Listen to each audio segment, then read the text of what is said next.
Ready for an unforgettable adventure in Singapore? Well, in this video, I'm going to show you how to experience 4 perfect days exploring all that this city has to offer. From the panoramic heights at Marina Bay Sands to the lush gardens at Gardens by the Bay, we're also going to squeeze a day trip to the neighboring island of Pulau Ubin. And make sure to stay till the end because I'm going to share all the insider tips on where to stay and how to travel around this magnificent and just an awesome city. All right, let's get into it. Day 1. Let's start your trip off like a true local with breakfast from Ya Kun Kaya Toast. With various locations across the city, they serve their famous Kaya Toast set, which is a thin, crispy slice of toast covered in kaya, which is like a coconut egg-style jam. Sounds interesting, I know, but trust me, it is well worth the experience. And you can expect to pay around 5 SD, or Singapore dollars, for a set breakfast with a drink. Now, from here, head to the Gardens by the Bay. Jump on the MRT to Bayfront Station, and from here, take a short walk into the gardens. Aim to arrive around 9 a.m. to beat the crowds and enjoy the park with cooler and more moderate temperatures. Entry into the garden complex is free, but you're going to have to pay if you wish to enter the 2 biodomes, which is highly recommended. The Flower Dome is the world's largest glass greenhouse, which showcases plants for Mediterranean and semi-arid regions. The other biodome is the Cloud Forest, which is a misty conservatory filled with lush vegetation and a towering indoor waterfall. There's also the option for the Cloud Walk, which gives you the opportunity to see the dome from a height. Prices for both of these attractions will cost about 60 SD per person. It's worth booking in advance as you might get cheaper deals on the tickets. A link to purchase these tickets from the website is going to be left in the description below. Be sure to use it. Now, for lunch, head to the shops at the Marina Bay, which is filled with cafes and restaurants that give you plenty of options for lunch on your first day exploring this breathtaking city. The afternoon will start with a trip to the Marina Bay Sands Observation Deck.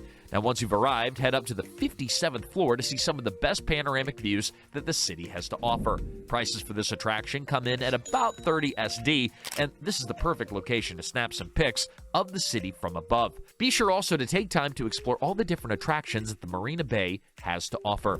And then eventually we'll head off across the Helix Bridge. It opened up back in 2010, and this unique design of the bridge is really hard to miss. 2 main steel spiral arms wrap around each other, creating the structure of a DNA's double helix. The bridge serves the purpose of connecting the center and south side of the marina. There's plenty of observation points along the bridge, making it a perfect place to admire the views of the Singapore skyline. Located a short distance from the bridge is Merlion Park.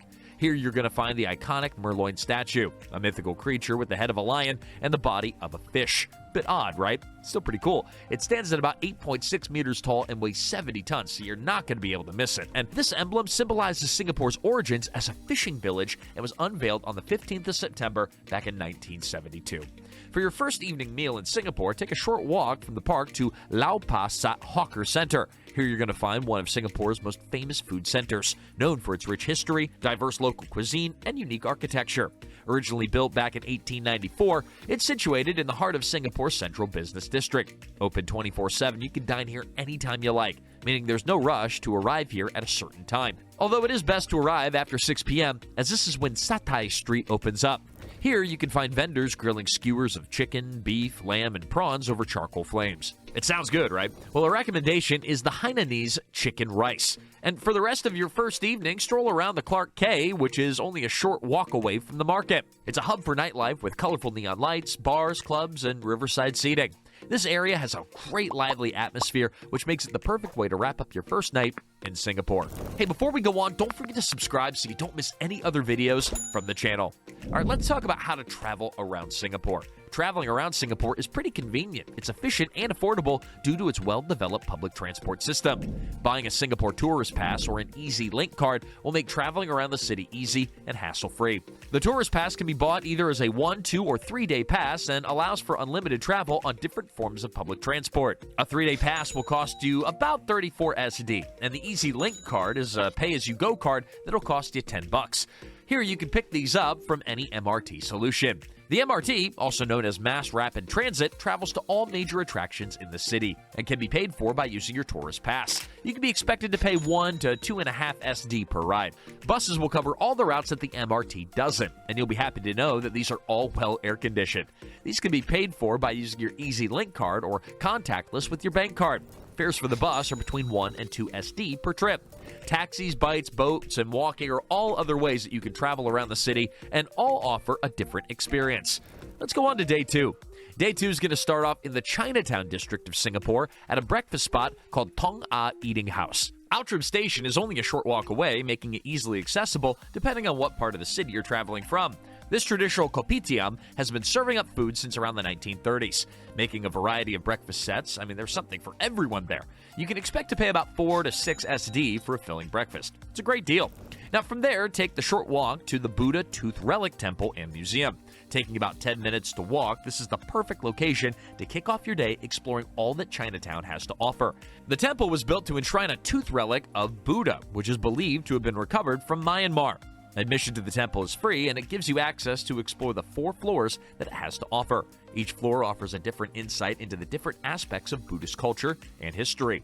Temples in Singapore often require you to have your legs and shoulders covered up if you wish to enter inside, so that's something to keep in mind. Upon leaving the temple, spend time exploring the Chinatown Heritage Center, which offers you an insight into the lives of Singapore's early Chinese immigrants and how they used to live. This also is the perfect opportunity to grab a light bite to eat from any of the many Chinese street vendors in this area. For the afternoon, head toward Tiong Bahru Market. This is a great place to grab a bite to eat if you don't fancy anything to eat in Chinatown. Stroll around the many different food stalls that the market has to offer. A must-try when visiting here is the sugarcane juice, which the locals absolutely love.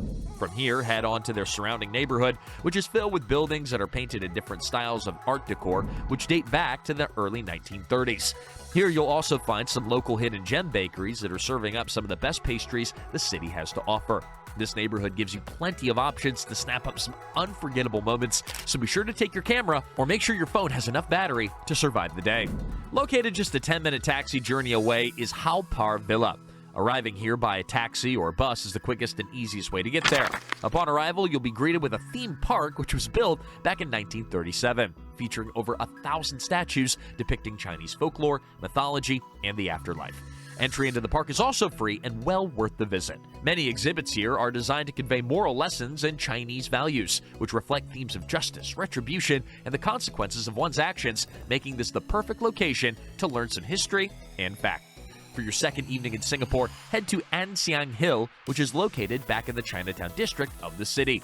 Here you'll find streets lined with restored shop houses, which serve as cocktail bars. In this area, you can also find the Michelin-starred restaurant called Devar, which serves up a modern-style take on Indian cuisine. If you don't feel like breaking the bank right on the second night, then Tian Tian Hainanese chicken rice is a much cheaper alternative option.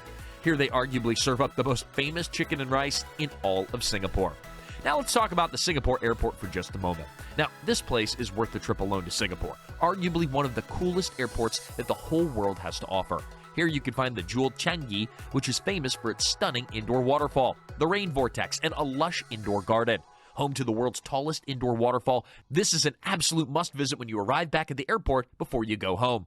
Terminal 2 and 3 offer movie theaters operating 24/7 to keep you occupied while you wait for your flight back home. Ranked number 1 in the world for airport entertainment, this is an absolute must on your way back from Singapore. But we've still got some more time, so let's get back into it. The airport also is well connected to the city thanks to the MRT line that runs to and from the city. So prices can run about 3 SD per trip, and it runs at all hours of the day. And taxis and buses are also available to and from the airport. It can be reasonably priced depending on your end location to the city. On to day 3. So to start off day 3, jump onto the MRT and head toward the Little India station. From here, take a short walk to the Tekka Center. Here you'll be greeted with a host of different locations for breakfast. Many stalls here only accept cash payments though, so be sure to bring some small bills or coins with you. For the rest of the morning, spend time exploring all that Little India has to offer. The Sri Veeramakaliamman Temple is only a short walk away from the Tekka Center and is one of the oldest and most prominent Hindu temples in all of Singapore, although it is very difficult to say. Now, built in 1881, this temple served as a spiritual refuge for early Indian immigrants and now is dedicated to the goddess of Kali. Now, of course, entrance into the temple is free, but donations are welcomed. Please remember to dress moderately, though, as this, like all temples in Singapore, require you to have your legs and shoulders covered if you wish to enter inside.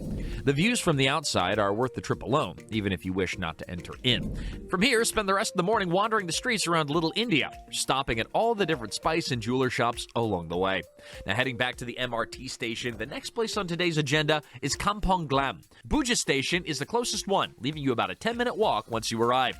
Now, for lunch, head to Singapore Zamzam, which is a rustic, bustling local eatery where the tables are shared with other guests of the restaurant.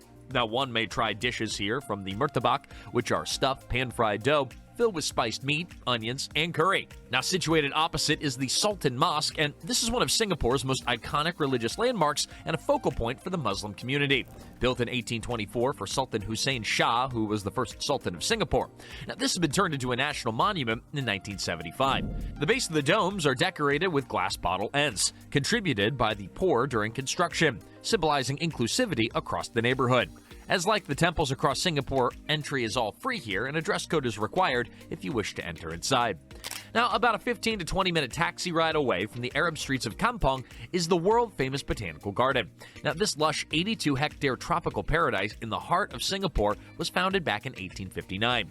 This is the oldest garden in Singapore, and since 2015 has been given the prestigious title of a UNESCO World Heritage Site, and is in fact the first tropical garden to make the list. Now, here you can find the National Orchid Garden, a ginger garden, and even a rainforest. To roam around the main gardens, well, it's not going to cost you $1, but to go inside the orchid garden, it's going to cost $15. But trust me, it is totally worth it. Now, to wrap up your third evening in the city, just head outside the park to the Adam Road Food Center. Here you'll find a host of different food stalls serving different dishes. A recommendation would be the nasi lemak, and then after, enjoy the sights of the garden lit up during the nighttime. But let's talk about where the best place to visit and where to stay. Now, Singapore is great to visit all year round thanks to its tropical climate, but here are a few things to bear in mind depending on what time of the year you choose to go. February to April are all classed as the best weather months due to more comfortable temperatures, making it more pleasant to walk around, and this is when they experience the least amount of rain. May through July is when the temperature is at its hottest and humidity levels are high, making it uncomfortable to do most outdoor activities. With November to January being monsoon season, where the rain showers are heavy, but in most cases only short-lived. Marina Bay is one of the better locations in Singapore where you can stay, but prices for hotels will be more expensive due to the stunning skyline and luxury apartments. Marina Bay Hotel is a top recommendation due to its location and rooftop infinity pool, which offers stunning views of the city skyline. A cheaper alternative would be the Ibis Budget Hotel on Bencoolen. Links to both hotels are in the description below. All right, let's go on to day 4. To start your fourth and final day of this adventure in Singapore, head to the Changi Village Hawker Center for breakfast. Now, here you'll find a classic open-air hawker center where you're going to find a variety of local breakfast delights, giving you plenty of options. A short walk away from the center is Changi Point Ferry Terminal. Once you've arrived, jump on board one of the bumboats destined for Palau Ubin. Now, the journey across will take about 10 minutes and cost 4 SD for a one-way trip. The boat will depart as soon as there are 12 passengers on board. You also have the option to pay 36 SD to have a boat ride for yourself, which makes it more private and enjoyable. Arriving on land, you'll be greeted with a host of bike rental shops where you can hire a bike for the day. Prices vary depending on the condition of the bike, but you can expect to pay about 15 SD. Walking around is also a great option if you don't feel like renting a bike. A must-see on your visit to the island is the Chek Jawa Wetlands. Now, here you're going to find a unique ecosystem with mangroves, seagrass lagoons, and coastal forests. Stroll along the boardwalk and head toward the lookout tower for some of the best views that the island has to offer. This area is a bird watcher's paradise as it's filled with all different species of birds. Bring some binoculars with you, though, so you can see them all from a distance. While visiting the unique island, be sure to take a visit to Kampong Village, which is Singapore's last surviving kampong. Admire the views of the old traditional wooden houses that are still standing.